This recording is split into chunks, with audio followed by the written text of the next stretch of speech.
विखे पाटलाकडून आम्हाला या अपेक्षा नाही. मागच्या 5 वर्षामध्ये आमच्यावर अन्याय झालेला आहे. त्यांच्या समर्थकाला आम्ही भेटायचं, मग आमचे काम का? आमचे काम आमचे झाले पाहिजे ना. आम्ही मूळ पक्षाचे, ह्या पक्षाचे बाप आहेत आम्ही. हे झाड आम्ही तयार केलेलं आहे. याला फळं आले तर आम्हाला निदान लोणचं तर खायला मिळायला पाहिजे ना. का आम्ही त्यांच्या सत्रांच्या उचलाव कायम स्वरूप. हे तिकाड्या पक्षातून आलेत, इकाड्या पक्षातून आलेत. राजळे समर्थकांनी राजळेचं काम करायचं, विखे समर्थकांनी विखे. आता पवार आलेत परदेशी इकडे, त्यांचे समर्थक. आम्ही काय? आम्ही जे मुंडे समर्थक, भाजप समर्थक आहेत, यांचं काय? हा मूळ मुद्दा आहे ना. शासनामार्फत मोठमोठे कामं झालेत, रस्ते झाले, सगळं झालंय.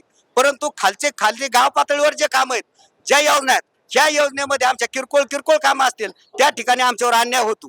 ज्यावेळेस आम्ही त्यांच्याकडे प्रश्न घेऊन जातो ना, त्यावेळेस ते आमचे प्रश्न अजिबात तिथं सोडल्या जात नाही त्यांच्याकडून. मला कमळ सोडून मत देता येत नाही.